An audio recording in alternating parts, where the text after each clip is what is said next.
Ano kayo masasabi nyo? Ligat dito, Amal.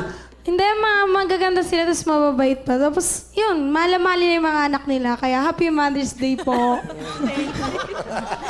Ganda ng bawi. Sa mama ko pala dyan, Happy Mother's Day. Ingat ka lagi dyan. I love you. Yeah. Mami niya kasi nasa abroad. Nag-work sa abroad. Yun naman. Alam niyo ba yung story Bayani. ito? Alam ba to, bakit to sumali sa Gandang Pilipina? Totoo to. Nakipila lang siya. Alam bakit? Pambili ng bigas. Wow. Yun ang story ng batang yan. Okay. So stay humble. Ha? O yan, alam mo na Stay yan ha? humble. O, umiiyak. Hindi, mabait yan.